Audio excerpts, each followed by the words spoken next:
వందనాలు. ఈ మంచి ఉదయకాల సమయం పునరుద్ధాన దినమున ప్రభు నామాన్ని స్తుతించడానికి దేవుడు మనందరికి ఇచ్చిన ఈ మంచి అవకాశాన్ని బట్టి దేవుడి నామాన్ని స్తుతిద్దాం. హల్లెలూయా హల్లెలూయా హల్లెలూయా.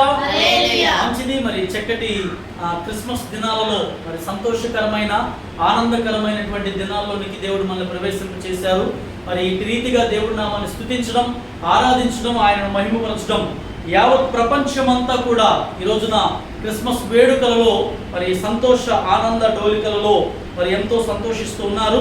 మరి అలాగనే మనం కూడా దేవుని సాన్నిధ్యంలో, ఆయన సన్నిధానంలో ఆయన జన్మదిన వేడుకలను జరుపుకుంటూ ఆయన నామాన్ని స్తుతిద్దాం. దేవునికి మహిమ కలుగును గాక. Hallelujah hallelujah hallelujah.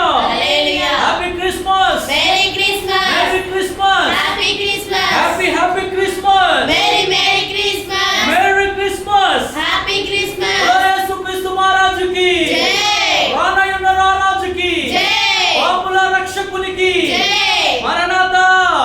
హల్లెలూయా హల్లెలూయా, మరణాతా. హల్లెలూయా. మంచిది. మరి కొద్ది నిమిషాలు దేవుని వాక్యాన్ని మరి సుదీర్ఘంగా మనం జ్ఞాపకం చేసుకుంటూ ప్రభు సన్నిధానంలో ముందుకు సాగుదాం. మరి చక్కటి కీర్తన భాగం గ్రంథ పట్టణాన్ని చదువుకోవడానికి దేవుడు సహాయం చేశారు. అందులో చాలా మంచి మాటలు దేవుడు పొందుపరుస్తూ ఉంచి ఉన్నారు. మరి భక్తిహీనులకు ఉన్నటువంటి స్థితిగతులను దేవుడు తెలియజేస్తూ, అలాగే నీతిమంతులకు ఉన్నటువంటి స్థితిగతులను కూడా దేవుడు తెలియజేస్తూ మనతో మాట్లాడుతూ ఉన్నారు. మరి కొద్ది నిమిషాలు ఈరోజు కీర్తన భాగాన్ని నేను ధ్యానం చేయడం లేదు, కానీ ఒక ప్రత్యేకమైన వాక్యాన్ని మనం చదువుకుంటూ దేవుని యొక్క వాక్యాన్ని మనం ధ్యానం చేద్దాం. మీ దగ్గర బైబిల్ గ్రంథాలు ఉన్నట్లయితే యోహాను సువార్త మొదటి అధ్యాయం మొదటి వచనాల్లో చదువుదాం. యోహాను సువార్త మొదటి అధ్యాయము మొదటి వచనాలు. ఆదియందు వాక్యము ఉండెను, వాక్యము దేవుని యొద్ద ఉండెను, వాక్యము దేవుడై ఉండెను,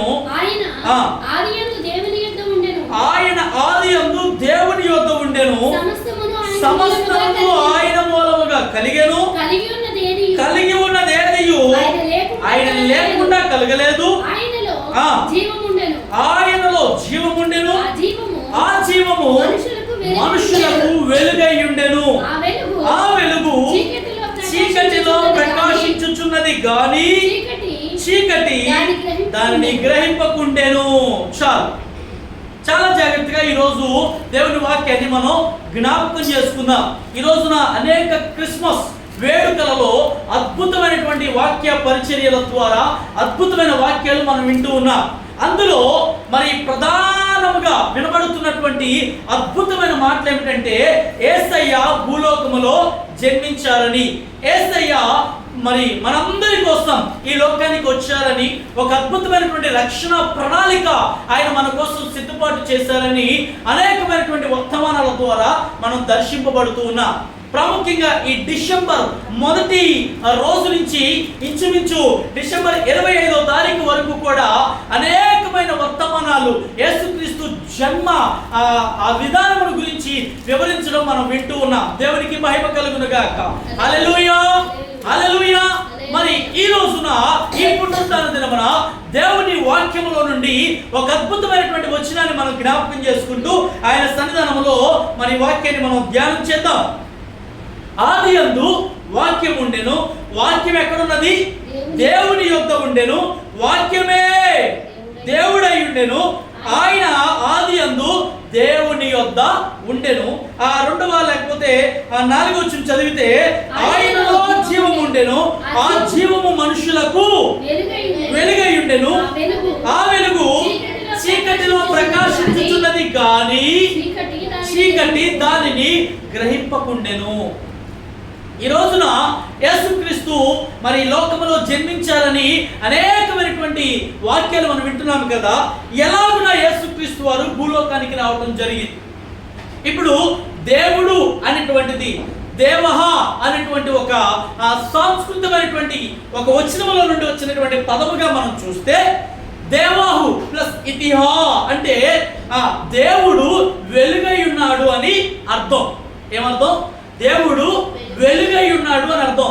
ఒక వెలుగు లేకపోతే ఒక ఆత్మ రూపేణ ఉన్నటువంటి ఒక వెలుగు దేవుడై ఉన్నాడు. ఆ వెలుగుగా ఉన్న దేవుడు ఈ లోకానికి రావాలి అనుకున్నాడు. ఏమనుకున్నాడు? వెలుగైన దేవుడు లోకానికి రావాలి అనుకున్నాడు. మరి వెలుగుగా ఉన్న దేవుడు లోకానికి ఎలాగూ రాగలడు, ఎలాగూ రావాలని ఆయన అనుకుంటాడు. చూడండి, ఆ వాక్యములు అదే కదా, వాక్యము జీవమై ఉండెను, ఆ జీవము మనుషులకు వెలుగై ఉండెను. ఆగుదా, ఆ జీవం ఏమై ఉందంట, మనుషులకు వెలుగై ఉంది. అంటే మనుషులందరూ కూడా ఇప్పుడున్నటువంటి ఈ సూర్యుని కాంతిలో నివసిస్తున్నాం, కానీ ఈ సూర్య కాంతిని కలిగజేసిన వాడు ఎవరు? దేవుడే. దేవుడే అంటే సూర్యుడే ఇంత వెలుగుగా, ఇంత ప్రకాశవంతంగా ఉంటే మరి దేవుడు ఎలా ఉంటాడు? వాక్యం చెప్తుంది దేవుడు వెలుగై ఉన్నాడు అని. మనం చూస్తున్నటువంటి ఈ లోకంలో ఇప్పుడు మనకు కనిపిస్తున్నటువంటి వెలుగు కాదు. తిమోతి పత్రిక మొదటి తిమోతి పత్రికలో మనం చూస్తే ఒకసారి ఆ వచనాలు మనం చదువుదాం. చూడండి, మొదటి తిమోతి పత్రికలో ఆయన ఎలా ఉన్నాడో ఒకసారి అక్కడ రాస్తూ ఉంటున్నాడు కదా. ఆయన ఎంత తేజోమయుడై ఉన్నాడో, ఎంత వెలుగుమయుడై ఉన్నాడో. ఒక్క నిమిషం.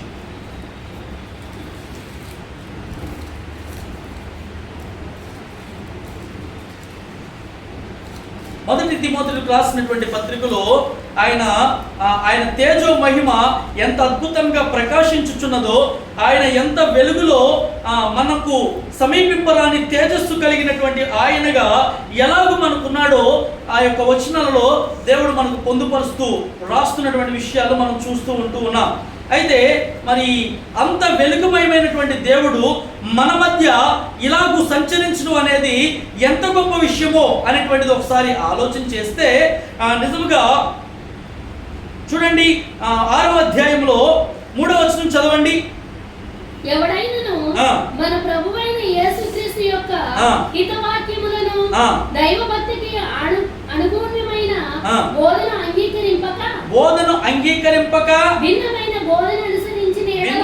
బోధన అనుసరించి వాడేమియు ఎరుగక తర్కములను గూర్చియు వాగ్వాదములను గూర్చియు వ్యర్థముగా ప్రయాసపడుచు గర్వాంధుడగును. చాలండి. మరి దేవుని యొక్క వాక్యములో రాయబడినటువంటి మాటలు మనం గమనిస్తే ఆయన చాలా వెలుగుమయుడై ఉన్నాడు అనేటువంటి విషయాన్ని మరి గ్రంథకర్త లేకపోతే తిమోతికి పౌలు భక్తుడు రాస్తూ ఉంటూ ఉన్నాడు. ఇప్పుడు మనం నేర్చుకోవాల్సిన విషయాన్ని మనం గమనిస్తే చాలా సమీపింపరాని తేజస్సుతో గొప్ప వెలుగుమయమై ఉన్నటువంటి వాడు దేవుడై ఉన్నాడు.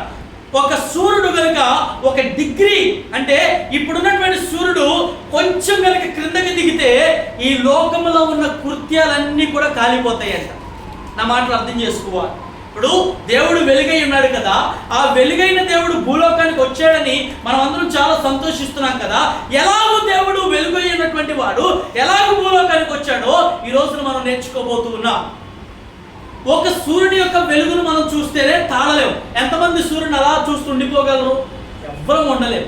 ఎందుకంటే అంత వెలుగుతో ఉంటున్నాడు సూర్యుడు. ఆ సూర్యుని ఎవరు కలిగజేశారు? దేవుడే. సూర్యుడిని కలిగి చేసినటువంటి దేవుని యొక్క తేజస్సును చూడాలంటే ఎవరి వల్ల కాదు. ఇప్పుడున్నటువంటి సూర్యుడి స్టేజ్లో 1 అడుగు లేకపోతే 1 డిగ్రీ కొంచెం కిందకి దిగాడనుకో ఈ లోకంలో ఉన్న కృత్యాలన్నీ కూడా కాలిపోతాయి. అంటే అంత వేడిని కలిగినటువంటి వాడిగా సూర్యుడు ఉంటున్నాడు. మరి కోటి సూర్య తేజో మహిమల కంటే గొప్ప మహిమతో నిండినటువంటి దేవుడిని చూడడం ఎవరి వల్ల కానే. దేవుడిని ఎవరు చూడలేదు, చూచి ఉన్న నరుడు ఎవరు కూడా బ్రతికి ఉండలేదు అని వాక్యం చెప్తుంది. కాబట్టి దేవుడిని ఎవ్వరూ చూడలేరు, చూచిన వారు ఎవరు బ్రతికుండలేరు. కానీ దేవుని వాక్యం చెప్తుంది ఇక్కడ ఆయన వెలుగై ఉన్నాడు. ఆ వెలుగు మనుషులకు ఏమని రాస్తున్నాడు అక్కడ? ఆ జీవము మనుషులకు వెలుగై ఉండెను, ఆ వెలుగు చీకటిలో ప్రకాశించుచున్నది గాని చీకటి దాన్ని గ్రహింపకుండా ఉన్నది. చాలా జాగ్రత్తగా వాక్యాన్ని మనం గమనిస్తే వెలుగుమయమైనటువంటి దేవుడు భూలోకానికి రావడంలో ఎంత ఆ వెలుగును తగ్గించుకున్నాడో, ఎంత ఆయన మహిమ రూపంలోకి మారిపోయాడో, ఎంత మనుష్య రూపంలోకి వచ్చేసాడో, అసలు ఎంత తగ్గింపు జీవితాన్ని కలిగి ఉన్నాడో ఒకసారి మనం ఆలోచన చేయగలగాలి. దేవుని ఆదియందు వాక్యం ఉన్నదంట, ఆ వాక్యమే దేవుడై ఉన్నాడంట, ఆ దేవుడే వెలుగై ఉన్నాడంట, ఆ వెలుగే లోకానికి వచ్చింది అంటున్నాడు. ఈ రోజున ఈ వాక్యం మనం బాగా అర్థం చేసుకోవాలంటే, ఈ రోజున చాలా మంది దేవుణ్ణి నమ్మలేకపోవడానికి కారణం ఏమిటంటే వారి మనస్సులలో ఉన్నటువంటి చీకటి ఆ వెలుగును గ్రహింపలేకుండా ఉన్నది అని భక్తుడు తెలియజేస్తున్నాడు.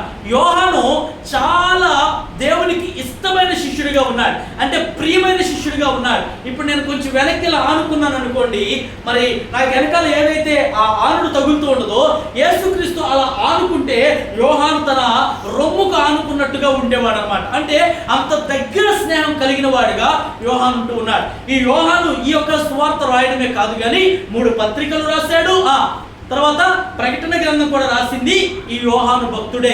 ఇంత గొప్పగా దేవుని గురించి రాయగలిగినటువంటి గొప్ప తెలివైనటువంటి జ్ఞానం కలిగినటువంటి వ్యక్తులలో యోహాను ఒకడు. దేవునికి స్తోత్రం కలుగును గాక.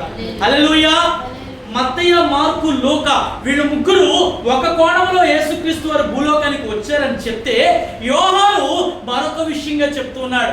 ఆయన వెలుగై ఉన్నాడయ్యా, ఆ వెలుగైన దేవుడు ఈ లోకానికి వచ్చాడు. ఆ వెలుగైన దేవుడు ఈ లోకానికి వచ్చాడు. ఈ వెలుగును ఎవరు గ్రహించడం లేదు అంటే చీకటి గ్రహించలేకుండా ఉన్నాడు. చీకటి ఎందుకు గ్రహించలేకుండా ఉందంటే మనుషులలో ఏలుబడి చేస్తున్న చీకటి ఆ వెలుగును చూడలేకపోతుంది, వెలుగును గ్రహించలేకపోతూ ఉంది.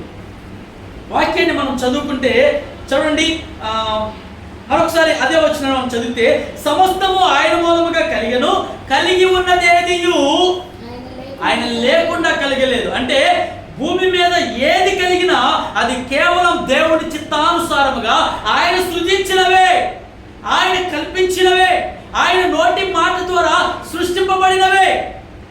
కానీ ఆయనంతటా ఆయన మాత్రమే ఈ లోకానికి రాగలిగాడు. ఆయన సృష్టించుకోలేదు. ఆయన సర్వంతయామి, ఆయనగా సృజింపబడినవాడు, ఆయనగా తయారు చేయబడినవాడు, ఆయనగా అంతరాత్మగా వెలుగుగా లోకానికి ప్రత్యక్షం అవ్వాలని ఆయన ఈ లోకానికి వస్తూ ఉన్నారు.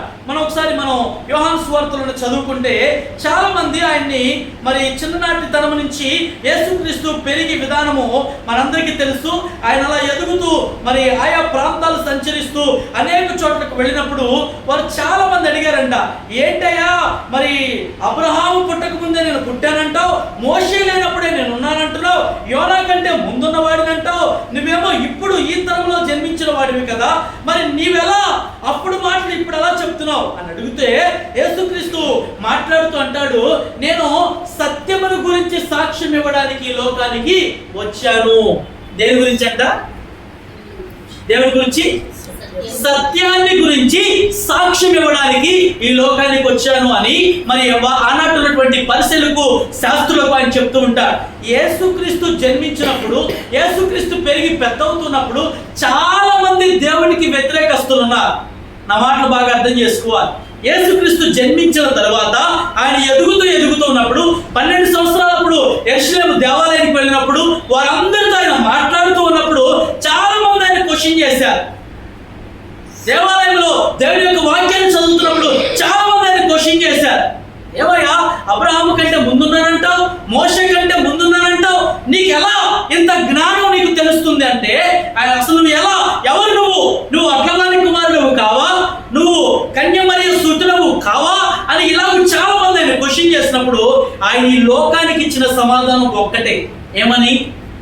మీరు ఎన్నన్నా అనుకోండి, దేనికోసం వచ్చారని అనుకోండి, నా జన్మ రహస్యం ఏమిటంటే నేను సత్యాన్ని గురించి సాక్ష్యం ఇవ్వడానికి వచ్చాను. దేని గురించి వచ్చాడు ఆయన అంటే ఈ లోకములో సత్యము లేదు, అంతా ఎలా ఉంది? అసత్యముతో నిండిపోయి, అబద్ధములతో నిండిపోయి, మోసముతో నిండిపోయి, కోపం, కుట్ర, కక్షలతో నిండిపోయిన లోకముగా ఉంది.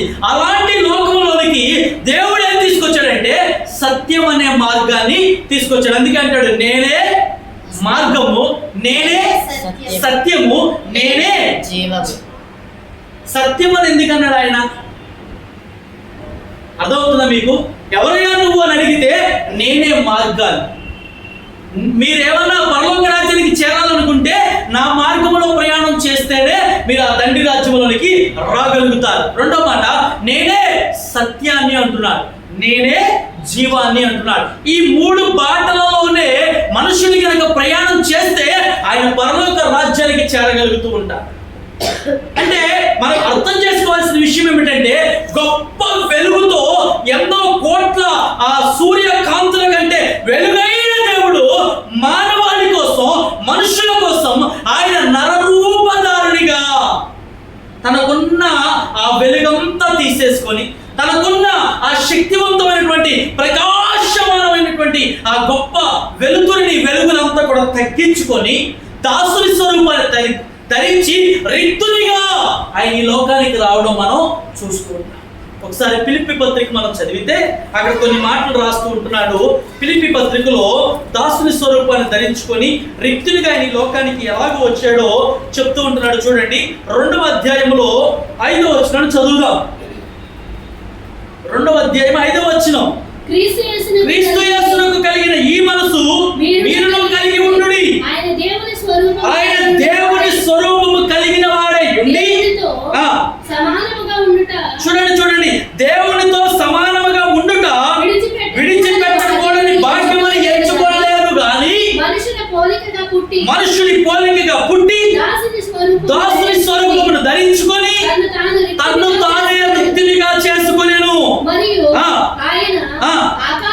ఆయన ఆకారమందు మనుషులుగా కనబడి మరణము పొందునంతగా, అనగా శిలువ మరణము పొందునంతగా విధేయత చూపిన వాడై తన్ను తాను తగ్గించుకొనెను. అందుచేత పరలోకమందున్న వారిలో గాని, భూమి మీద ఉన్న వారిలో గాని, భూమి క్రింద ఉన్న వారిలో గాని ప్రతి వారి మోకాలు యేసు నామమున వంగునట్లును, ప్రతి వారి నాలుక తండ్రి అయిన దేవుని మహిమార్థమై యేసుక్రీస్తు ప్రభువు అని ఒప్పుకొనున్నట్లును దేవుడు ఆయనను అధికముగా హెచ్చించి ప్రతి నామమునకు పై నామమును ఆయనకు అనుగ్రహించను. దేవునికి స్తోత్రం కలుగునగాక. హల్లెలూయా, హల్లెలూయా, హల్లెలూయా. కాబట్టి ఏమంటాడు తెలుసా? క్రీస్తు యేసు కలిగిన ఈ మనసు మీరు కలిగి ఉండండి. ఎందుకు ఆ మనసు కలిగి ఉండాలంటే ఆయన దేవుని స్వరూపమై ఉండి.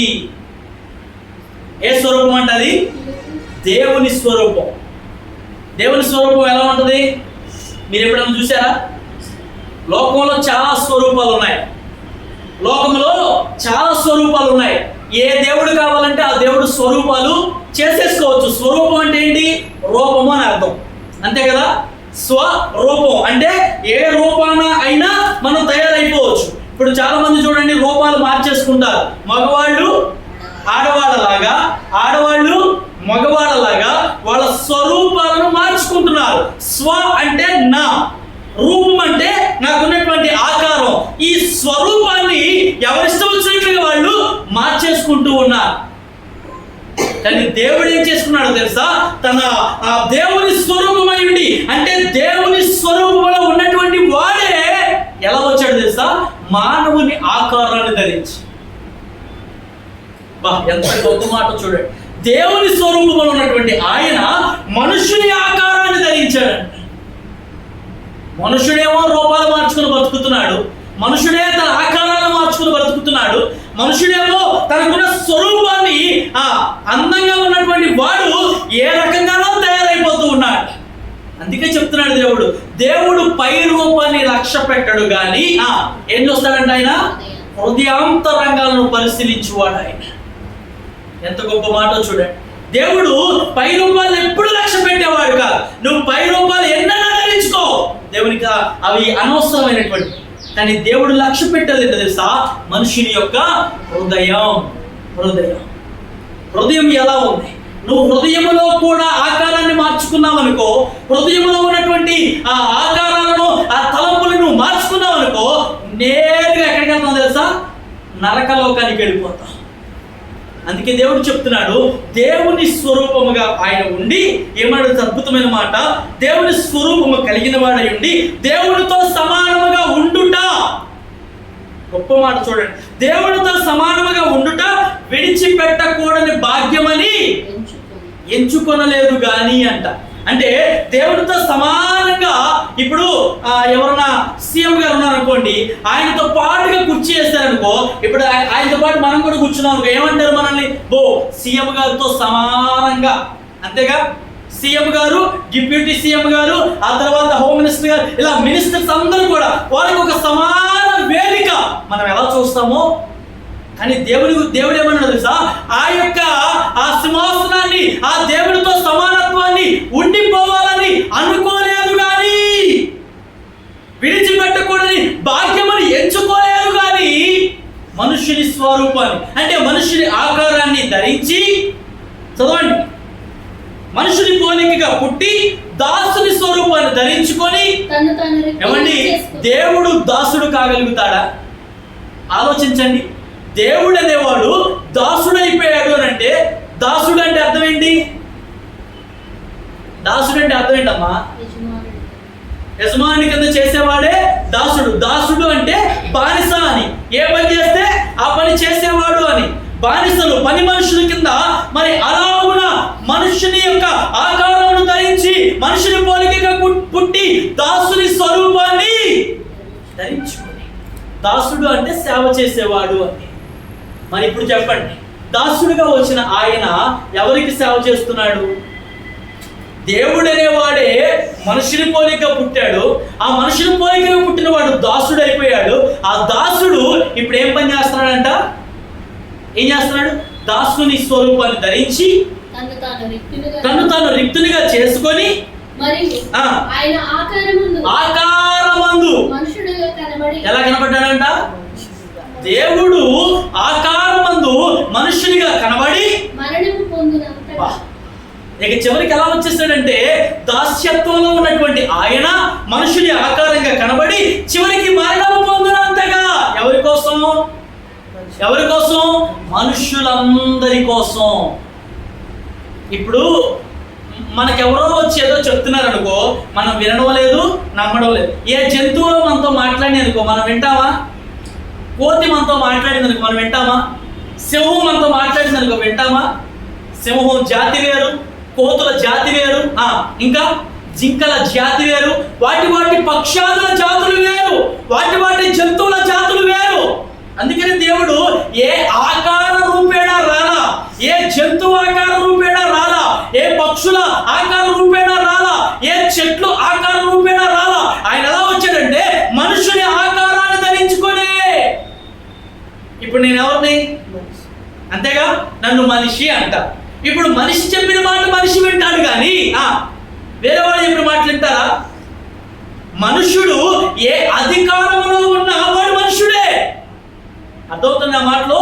మనుషుడు ఏ అధికారంలో ఉన్న మనుషుడే.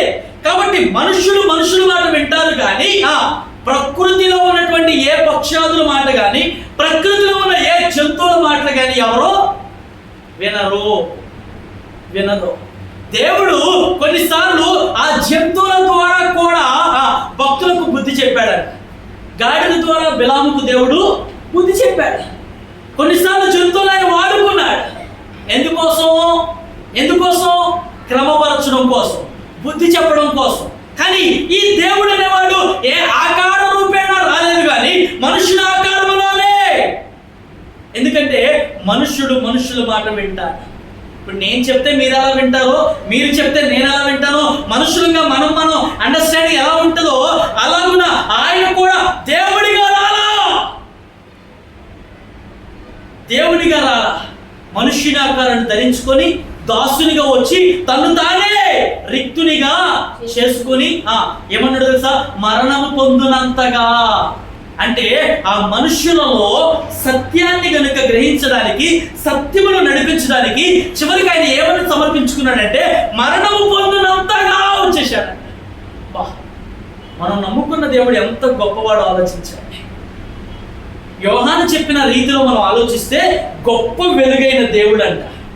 గొప్ప వెలుగైన దేవుడు, ఆయన ఆయన తగ్గించేసుకొని ఆయన ఆ వెలుగుని, ఆ యొక్క విడిచిపెట్టడం భాగ్యమని, ఆ యొక్క సింహాసనాన్ని విడిచిపెట్టకూడని భాగ్యమని ఎంచుకోకుండా ఆయన తగ్గించుకొని ఒక మనుష్య రూపేణ, ఒక మనుష్య ఆకారముగా ఈ లోకానికి రావాలని ఆయన ఇష్టపడుతున్నాడు. దేవునికి స్తోత్రం కలుగునుగా.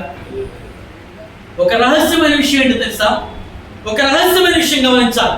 ఇప్పుడు మరియా మరి ఎవరి వల్ల గర్భవతి అయిందంట?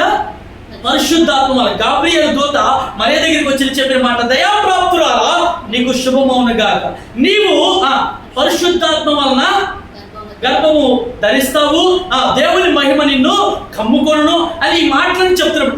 ఒక మాట గమనించాలి, మరియను ఏది ఆవరిస్తుందంట? పరిశుద్ధాత్మని యొక్క మహిమ నిన్ను కమ్ముకొనును అన్నాడు. ఇప్పుడు సహజంగా ఈ లోకములో మరి ఆ సంతానం కలగాలంటే స్త్రీ పురుషులు ఇద్దరు కలిస్తేనే ఒక సంతానం అనేది బయటకు వస్తుంది కదా.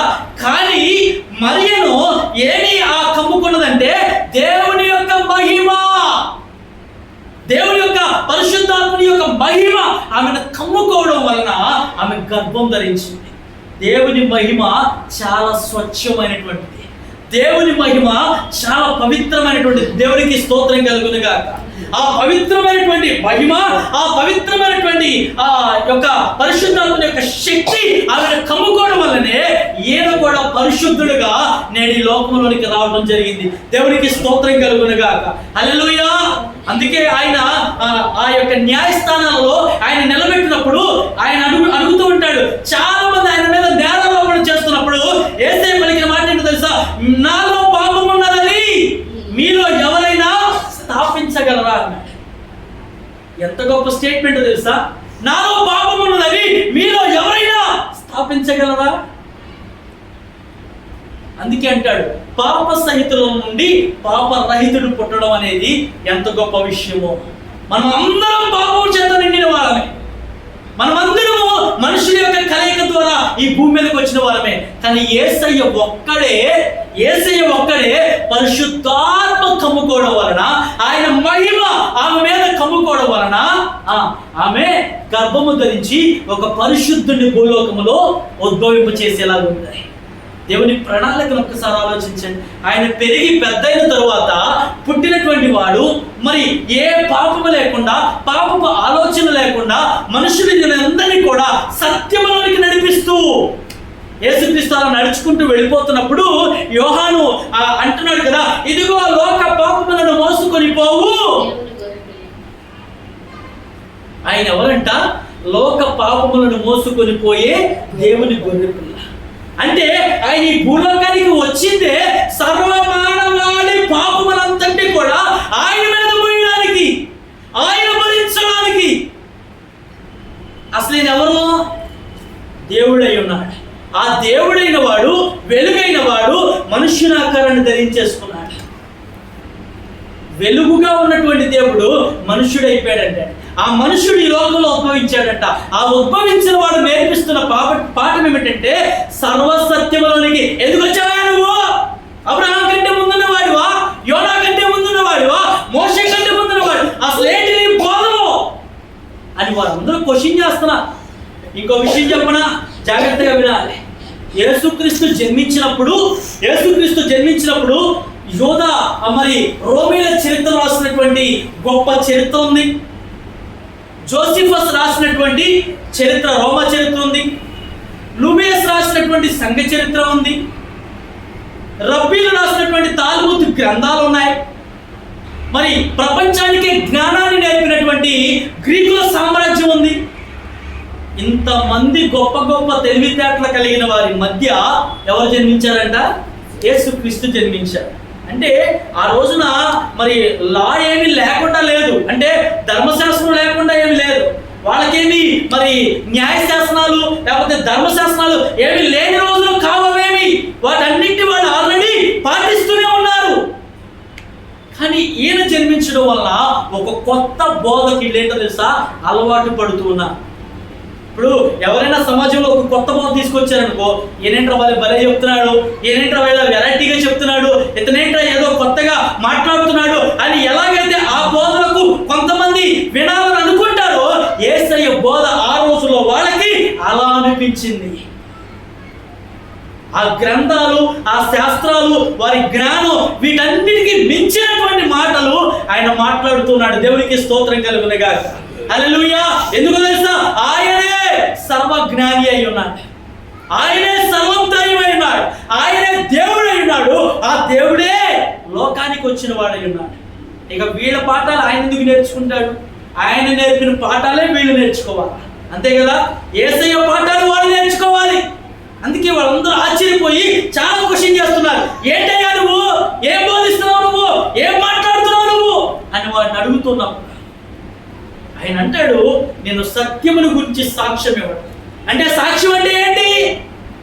నా జీవితమే ఒక సాక్ష్యం, నేనే ఒక సాక్షిని. దేనికి సాక్ష్యం నువ్వు? సత్యాన్ని గురించి చెప్పడానికి. ఏది సత్యం? నేను ఏది బోధిస్తున్నానో అదే సత్యం, నేనే బాటలు నడుస్తున్నానో అదే న్యాయం, నేనే మార్గంలో ప్రయాణిస్తున్నానో అదే పరలోక రాజ్యం. మరి మేము చెప్పేదంతా, మేము ప్రకటించేదంతా, మేము మాట్లాడేదంతా, మా జ్ఞానం అంతా, ఈ లోక జ్ఞానం అంతా కూడా వెర్రితనమే. ఈ లోక జ్ఞానం దేనికి పనికిరానటువంటిది. ఇహలోక జ్ఞానం ఇహలోకానికి మాత్రమే పరిమితమైనది. కానీ దేవుని జ్ఞానం పరలోక రాజ్యానికి చేర్చగలిగిన జ్ఞానం. దేవునికి మహిమ కలుగునుగాక. హల్లెలూయా, హల్లెలూయా. చెప్పండి గట్టిగా, హల్లెలూయా. కాబట్టి యేసయ్య ఎందుకు వచ్చాడు?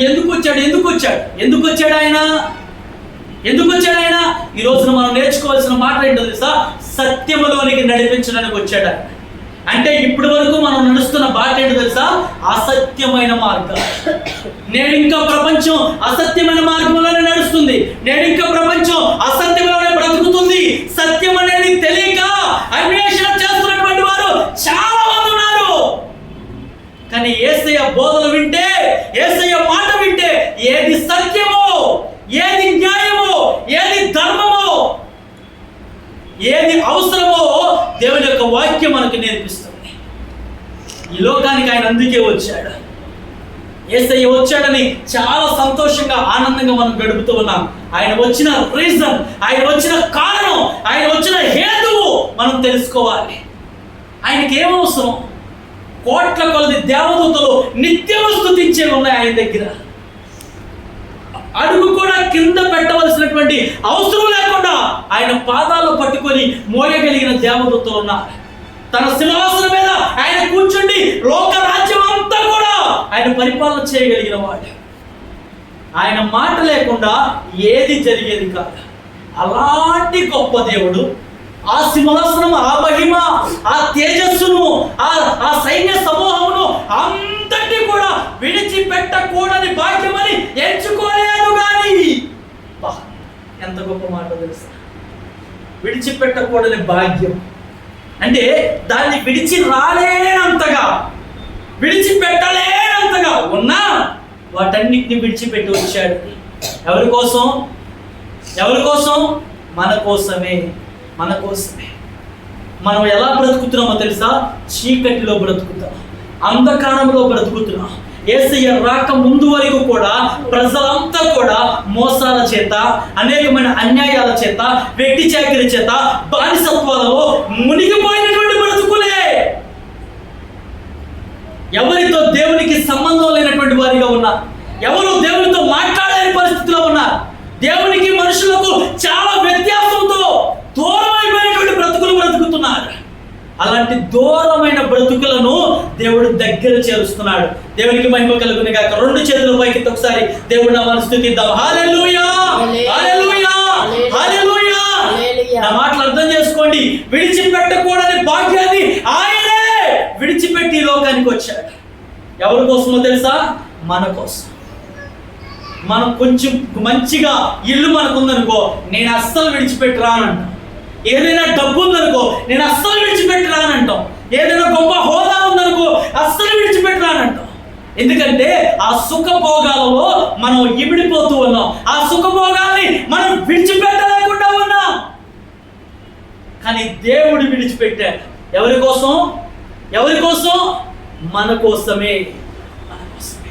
ఎంతకాలం అసత్యంలో బ్రతుకుతారు? ఎంతకాలం న్యాయాన్ని విడిచి బ్రతుకుతారు? మీ అంధకారాలు తొలగిపోవాలి, మీ చీకటి బ్రతుకులు పోవాలి, మీరు వెలుగు సంబంధులు కావాలి. అందుకే అంటున్నాడు, ఎంతమంది ఆ అంధకారంలో నిండిపోయిన వారు. చూడండి యెషయా గ్రంథం 61వ యెషయా గ్రంథం చూడండి ఒక్కసారి. యెషయా గ్రంథం 61వ అధ్యాయము 1-3 వచనాలు మనం త్వరగా చదువుకుంటే, ప్రభువు యెహోవా ఆత్మ నా మీదకి వచ్చి ఉన్నది, దీనులకు సువర్తమానము ప్రకటించడానికి యెహోవా నన్ను అభిషేకించెను, నలిగిన హృదయం గల వారిని దృఢపరచుటకును. 61:1-2-3 వచనాలు. చెరలోనున్న వారిని విడుదలను, బంధింపబడి వారిని విముక్తిని ప్రకటించడమును, యెహోవా హితవచనమును, మన దేవుని ప్రతిదండన దినమును ప్రకటించుటకును, దుఃఖాక్రాంతులందరినీ ఓదార్చుటకును, సియోనులో దుఃఖించు వారికి ఉల్లాస వస్త్రములు ధరింప చేయడానికి, బూడిదకు ప్రతిగా పూదండను, దుఃఖములకు ప్రతిగా ఆనంద తైలమును, భారభరితమైన ఆత్మకు ప్రతిగా స్తుతి వస్త్రమును వారికిచ్చుటకు ఆయన నన్ను. అర్థమైందండి నా మాటలో? దేనికి వచ్చాడంట ఆయన? దుఃఖపడు వారికి ఉల్లాస వస్త్రాలు ధరింప చేయడానికి, బూడిదకు ప్రతిగా పూదండనివ్వడానికి, యెహోవా హితవత్సరమును ప్రకటించుకుంటూ, భారభరితమైనటువంటి ఆత్మకు ప్రతిగా స్తుతి వస్త్రాన్ని ఇవ్వడానికి. చూడండి, మనందరం కూడా దుఃఖాక్రాంతులమైపోయాం, పెట్టి చాకిరిలో నలిగిపోతూ ఉన్నాం, బానిసత్వంలో ఉండిపోయాం, అంధకారంలో బ్రతుకుతూ ఉన్నాం, సాతాను కబంధ హస్తాల్లో మనమందరం ఇరుక్కుపోయిన వారిగా ఉన్నాం. అలాంటి వారిని విడిపించడానికే, దేనికంట? విడిపించడానికే ఆయన ఈ లోకానికి వచ్చాడు. వారిని ఎలా విడిపించాలి? ఎలా విడిపించాలి? ధర్మశాస్త్రం చెప్పిన మాటలు ఎవరు వినడం లేదు. న్యాయంగా నడవండి, ధర్మంగా ఉండండి అంటే ఎవరూ బ్రతకడం లేదు. అందుకనే ఆయన మార్గదర్శకంగా ఎలాగూ మనుషుడు ధర్మంలో జీవించాలో, ఎలాగూ సత్యములో నడవాలో, ఎలాగూ న్యాయంలో బ్రతకాలో, ఎలాంటి క్రమశిక్షణ జీవితాన్ని కలిగి ఉండాలో, ఎలాంటి బ్రతుకు మనుషునికి అవసరమో అది చూపించడానికే యేసయ్య ఈ లోకానికి వచ్చాడు.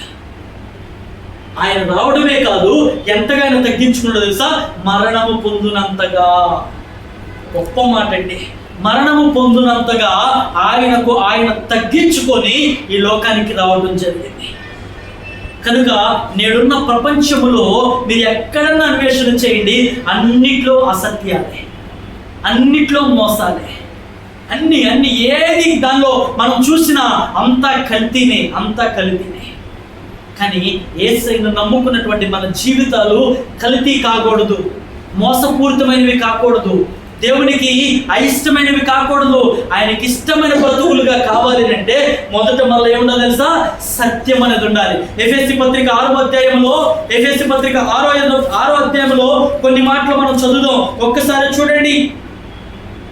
6వ అధ్యాయంలో 14వ వచనం, ఎలాగనగా మీ నడుమునకు సత్యమును గట్టి కట్టుకొని. అసలు ఫస్ట్ మాట అదే చెప్తున్నాడు. మీ నడుమునకి ఏం కట్టుకోవాలంట? సత్యం అనే దట్టి కట్టుకోవాలనంట. సత్యం అనేది ఒక దట్టిలో ఉండాలంటే నడుముకు బిగించినటువంటి గట్టి. ఇప్పుడు నేను నడుముకి ఏం పెట్టుకుని తెలుసా? ఒక బెల్ట్ లాంటి ఒక గట్టిగా ఉన్నట్టు ఒక తాడు కట్టుకో. అలాగునే మరి సత్యం అనే దట్టిని గట్టిగా కట్టుకోవాలి.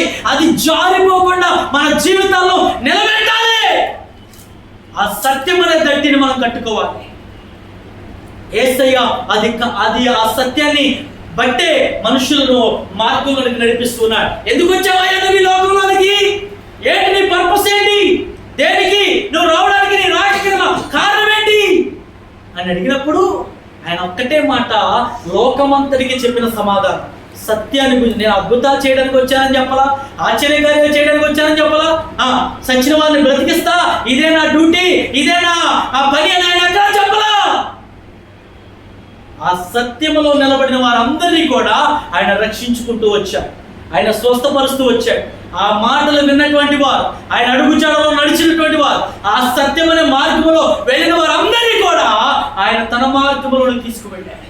అదే సత్యం. ఆ సత్యం అనే మార్గంలో నడిపించడానికే ఆయన ఈ లోకానికి వచ్చాడు. ఈ రోజున మనం నడుస్తున్న మార్గాలను గమనించి, ఎలాగనగా మీరు ఆ సత్యం అనే దట్టి కట్టుకొని నీతి అనే మైమరుపు తొడుగుకొని పాదములకు సమాధాన సువార్త వలన సిద్ధ మనసు అనే జోడు తొడుగుకొని నిలవబడుడి. ఇవన్నీ యుగాక విశ్వాసం అనే డాలు పట్టుకోండి. దానితో మీరు దుష్టుల అగ్ని బాణములన్నింటి ఆర్పుటకు శక్తిమంతు. ఏమండి, మన ఆయుధాలు ఎలా ఉన్నాయో తెలుసా? ఒక పిల్లోడు ఎదిగి పెద్ద అవుతున్న తర్వాత చలి పుడితే వాడికి చిన్న చిన్న సాక్స్లు వేస్తారు కదా. చిన్న చిన్న సాక్స్లు కాళ్ళకి చేతులకి, మరి వాడికి మంచి స్వెటర్ అన్ని తొడుగుతూ ఉంటాయి. అలాగే వాడు పెరిగి పెద్ద అయిన తర్వాత కూడా ఆ వస్త్రాలు పెరిగి పెద్ద అవుతూ ఉంటాయి. అన్నిటినీ కూడా స్టోరేజ్ చేస్తూ ఉంటారు. అన్నిటితో ఆ మనుషుని కప్పుతూ ఉంటారు. నా మాటలు వినండి. బాలుడు పుట్టిన దగ్గర నుంచి మరలా సమాధిలోకి వెళ్ళే వరకు కూడా వాడి వస్త్రాలు వాడి కప్పే ఉంటాయి, ఎప్పుడు ఒంటి మీద. అంతేగా, ఒకవేళ ఆ వస్త్రాలు లేనివాడు ఏమనుకుంటారు, వాడు పిచ్చోడురా అనుకుంటారు కదా.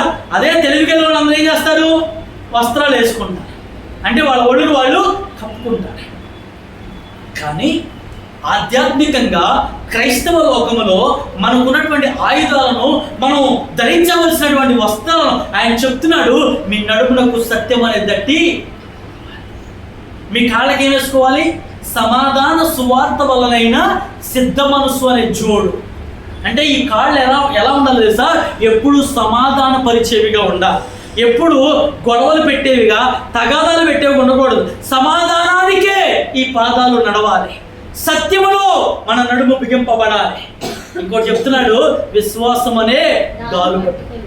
అంటే లోకస్తులు అనే వాళ్ళు చాలా మంది అనేక రకాలైన మాటలు విసురుతూ ఉంటారు మీ మీదకి. అయినా మీరు ఏం చేయాలో తెలుసా? ఆ విశ్వాసం అనే డాల్ని మీరు అడ్డు పెట్టుకోవాలి. ఆ మాటలేవి మీ మనసుల్లో కానీ మీ చెవులలో కానీ చొచ్చకుండా, వాటి ఆ మాటల ప్రభావం మీ జీవితంలో పనిచేయకుండా విశ్వాసంతో నిలబడాలి. ఒక్కొక్కసారి ఒక్కొక్కరు మాట్లాడే మాటలు చాలా ఆలోచింపజేస్తూ ఉంటాయి, చాలా కృంగజేసే స్థితిలోకి మనం తీసుకువెళ్తూ ఉంటాయి. అందుకే దేవుడు చెప్తున్నాడు, ఆ విశ్వాసాన్ని మాత్రం విడిచిపెట్టదు. దేవుని యందు విశ్వాసాన్ని విడిచిపెట్టదు. అనేక రీతిలుగా అనేక మనుషులు మాట్లాడుతున్న మాటలు మీ విశ్వాసాన్ని పోగొట్టొచ్చు, మీ నమ్మకాన్ని పోగొట్టొచ్చు. కనుక అలాంటి మాటలు మీ మీద పడకుండా మీరేమట్టు పెట్టుకోవాలంట, విశ్వాసం అనే డాలును పెట్టుకోండి. డాలు తెలుసుగా, రౌండ్గా ఉండి మధ్యలో ఒక హ్యాండిల్ ఉంటుంది, దాన్ని మనం అడ్డు పెట్టుకోవాలి. ఆ చివరిలో అంటాడు, సాతాను వేస్తున్నటువంటి అగ్నిబాణాలు ఎదుర్కోవడానికి మీరు సర్వాంగ కవచాన్ని. అబ్బా, ఏముండాలంట? సర్వాంగ కవచం అంటే దేవుని యొక్క వాక్యము. సర్వాంగం అనే కవచాన్ని, ఖడ్గాన్ని మీరు పట్టుకోమంటున్నాడు. అదే వాక్యం అనే ఖడ్గం. ఈ వాక్యం అనే ఖడ్గాన్ని కనుక మనం పట్టుకుంటే సాతానుడు వేస్తున్న ప్రతి బాణాలను మనం ఏం చేయాలి తెలుసా? అడ్డుకుంటూ ఉండొచ్చు. అంటే ఒక చేత్తో విశ్వాసాన్ని, ఒక చేత్తో వాక్యాన్ని పట్టుకొని ఈ సత్యం అనే డాల్ని సత్యం అనే దట్టిని కట్టుకొని సమాధాన సువార్త వలన ఆ పాదములకు సమాధాన సువార్త వల్ల సిద్ధమనసనే జోడు మనం తొడుక్కుంటే ఈ లోకములో దేన్ని మనం అడ్డగించవలసినటువంటి పని లేదు. అవి మనలో ఉంటే చాలు, ఆ యుద్ధోపకరణాలు మనం ధరిస్తే చాలు, వేటినైనా మనం ఎదుర్కోవచ్చు. ఎన్నైనా మన మీద పడతాయి, ఎన్ని నిందలు, ఎన్ని అవమానాలు, ఎంత హేళన, ఎంతమంది మనుషులు ఎన్ని రకాలుగానైనా రాని, ఇవి మనం ధరిస్తే, ఈ సత్యమైన డాల్ మనం ధరిస్తే ఎక్కడ కృంగిపోవాల్సిన పని లేదు. ఇవి దేవుడు మనకిస్తున్న ఆయుధాలు. దేవునికి స్తోత్రం కలుగును గాక. హల్లెలూయా, హల్లెలూయా. ఆఖరిగా చెప్తున్న మాట, యేసుక్రీస్తు ఇవన్నీ కలిగి ఈ లోకంలోనికి వచ్చాడు కాబట్టి ఆయన సత్యాన్ని గురించి సాక్ష్యం ఇవ్వడానికి వచ్చాడు. రేపొద్దున నీ సాక్ష్యం, మన సాక్ష్యం ఎలా ఉండాలో తెలుసా? సత్యవంతుడు రా, అతడు న్యాయవంతుడు రా, అతడు చాలా ధర్మంగా మాట్లాడేవాడు రా. ఇలాంటి సాక్ష్యం పొందుకోవాలి. అబ్బే ఆ మనిషి గురించా? అనవసరం అండి. వాళ్ళ గురించి అనుకోవడమే వేస్ట్. అలాంటి సాక్ష్యం మనకొద్దు. యేసును చాలా మంది ఏలెత్తి చూపించారు. ఏంటయ్యా నువ్వు ఏం మాట్లాడుతున్నావు అని చాలా మంది శాస్త్రులు, పరిసయ్యులు, సద్దుకాయలు చాలా మంది వాళ్ళ శాస్త్రాలను ఆధారం చేసుకొని చాలా రకాలుగా మాట్లాడారు. నౌ ఎవరు కూడా ఆయన మీద నింద వేయలేకపోయారు. కారణం ఏంటి తెలుసా? ఆయన సత్యముగా నిలబడ్డాడు. ఈ లోకానికే ఒక సత్యవంతుడిగా నిలబడ్డాడు ఆయన. అంటే నిజమైన దేవుడిగా నిలబడ్డాడు. ఆ రోజున ఆయన సత్యవంతుడిగా నిలబడ్డాడు కాబట్టి పవిత్రుడిగా పరిశుద్ధుడిగా భూలోకానికి వచ్చాడు కాబట్టి మరియ ఎంత హేళనకు గురైనా న్యాయంగా నిలబడింది, ధర్మంగా నిలబడింది, త్యాగశీలిగా నిలబడింది. ఈ రోజున ఒక పరిశుద్ధుణ్ణి, ఒక సత్యవంతుణ్ణి లోకానికి పరిచయం చేసింది. ఆ సత్యవంతుణ్ణి మనమందరం నమ్ముకొని ఉన్నాం కనుక సత్యం అంటే అబద్ధం లేనటువంటిది, సత్యం అంటే నిజం. క్రైస్తవుడు ఎలా ఉండాలి? నిజముగా ఉండాలి. అందుకే యేసుక్రీస్తు చెప్తున్నాడు, మీ మాట అవునంటే అవును, కాదు అంటే కాదు అన్నట్లుగానే ఉండాలి. కాబట్టి నేను ఎలాగైతే సత్యాన్ని గురించి సాక్ష్యం ఇవ్వడానికి వచ్చానో, నన్ను నమ్ముకున్నటువంటి నా శిష్యులు కానీ భక్తులు కానీ మీరు ఎవరైనా దేవుని భక్తి చేసేవాళ్ళు సత్యమైన మార్గంలోనే నడవాలి. ఇది యోహాను చెప్తున్నటువంటి సువార్త. మత్తయి, మార్కు, లూకా మీరెవరు చెప్పలేనటువంటి ఒక గొప్ప సత్యాన్ని యోహాను భక్తుడు పొందుపరుస్తున్నాడు. ఎందుకు వచ్చాడయ్యా యేసయ్య? సత్యాన్ని గురించి చెప్పడానికి, రైట్ నౌ నిజాన్ని చెప్పడానికి, నిజమైన దేవుడిని నేనే అని చెప్పడానికి, దానికి ఆధారాలతో కూడా ఆయన నిరూపిస్తూ ఉన్నాడు. ఎలా నీవు నిజమైన దేవుడవు? నేను నిజమైనటువంటి దేవుడిని. ఎలా? వాటికి ఆధారం ఏంటి? దేవునిలో ఉన్న లక్షణాలన్నీ నాలో ఉన్నాయి. మీరు ఎందులోనన్నా ఎక్కడైనా మీరు చూసుకోండి. ఒకవేళ నాలో నిందయ్యాలనుకుంటారా? వేయండి. ఇదిగో సమరయ స్త్రీతో మాట్లాడేస్తున్నాడు ఆయన, అతను పాపేమో అనుకున్నారేమో. సమరయ స్త్రీతో మాట్లాడినంత మాత్రాన ఆయన పాపం చేయలేదు. తన జీవితాన్నే ఆమెకు వివరించినటువంటి సత్యవంతుడు మనం నమ్ముకున్న దేవుడు. దేవునికి స్తోత్రం కలుగునుగాక. హల్లెలూయా, హల్లెలూయా. అంటే మనుషుల యొక్క జీవితాల లోపలికెళ్ళి దేవుడు వారి మనసులను మార్చినటువంటి దేవుడు. దుఃఖముతో నిండిపోయినటువంటి ఆ ఇంటిలోకి వెళ్ళాడు ఆయన. మార్తా, మరియా అయ్యో నా తమ్ముడు చచ్చిపోయాడే అని అంగలారుస్తూ ఏడుస్తూ బాధపడుతున్నారంట. యేసుక్రీస్తు ఎన్ని రోజుల తర్వాత వెళ్ళాడు ఆయన? 3 రోజుల తర్వాత వెళ్ళాడు. వెళ్ళి వాళ్ళ ఏడుపును, వాళ్ళ అంగలార్పును చూసి, వాళ్ళ రోదనను చూసి కుటుంబంలో ఒకటిగా అయిపోయి, ఆ కుటుంబ బాంధవ్యాలలో ఒకటిగా అయిపోయి లాజరును బ్రతికించి బయటకు తీసుకొచ్చాడు ఆయన. దేవునికి స్తోత్రం కలుగునుగాక. హల్లెలూయా. ఆయన ఏ పని చేసినా అందులో సత్యం కనబడుతుంది.